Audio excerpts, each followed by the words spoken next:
বেআইনিভাবে বাংলাদেশের জমিতে সম্প্রতি কাঁটাতারের বেড়া নির্মাণের জন্য কাজ শুরু করে ভারতীয় সীমান্তরক্ষী বাহিনী বিএসএফ।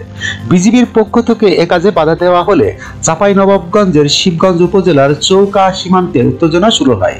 এ সময় মাটির বাংকারে অবস্থান নেওয়া বিজিবি সদস্যদের পিছনে কান্তে হাতে অবস্থান নেয় স্থানীয় এক কৃষক। মুহূর্তেই ওই কৃষকের ছবি সামাজিক যোগাযোগ মাধ্যমে ভাইরাল হয়। শুক্রবার 10 জানুয়ারি শিবগঞ্জ উপজেলার বিনোদপুর ইউনিয়নের কালীগঞ্জ গ্রামের বাসিন্দা ওই কৃষক বাবুল আলীর বাড়িতে দেখা যায় হলুদ পরিষ্কারের কাজ করছেন তিনি।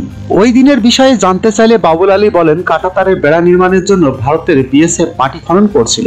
এ সময় বাধা দেয় বিজিবি। এতে দুই দেশের মধ্যে উত্তেজনা সৃষ্টি হয়। এজন্য আমরা গ্রামের মানুষ বিজিবির পাশে দাঁড়িয়েছি, কারণ দেশের মাটি কাউকে দখল করতে দেব না, এমনকি দেশ বাঁচাতে গিয়ে প্রাণ দিতেও দ্বিধা করব না। এজন্যই সাহস নিয়ে বিজিবির পাশে কান্তে হাতে বসেছিলাম। তিনি বলেন, এ ঘটনার কারণে আমাদের এলাকার মানুষের অনেক ফসল নষ্ট হয়েছে, বিশেষ করে সরিষার ব্যাপক ক্ষতি হয়েছে, কিন্তু আমরা তাতে কিছু মনে করিনি। আগে দেশ বাঁচানো প্রয়োজন।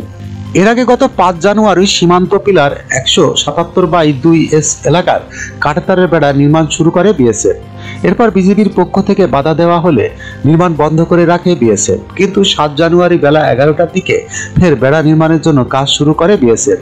পরবর্তীতে বিজিবির পক্ষ থেকে আবারও বাধা দেওয়া হলে সীমান্তে উত্তেজনা শুরু হয়। এরপর 8 জানুয়ারি পতাকা বৈঠকের মাধ্যমে এই সমস্যা নিরসন হয়েছে। সিদ্ধান্ত হয়েছে দুই দেশের সীমান্তরক্ষী বাহিনী হেডকোয়ার্টার্সের অনুমতি ছাড়া সীমান্তে কোনো ধরনের স্থাপনা নির্মাণ করা যাবে না। যখনকার খবর তখনই দেখতে চোখ রাখুন সুন 24 টিভিতে। চ্যানেলটি সাবস্ক্রাইব করুন।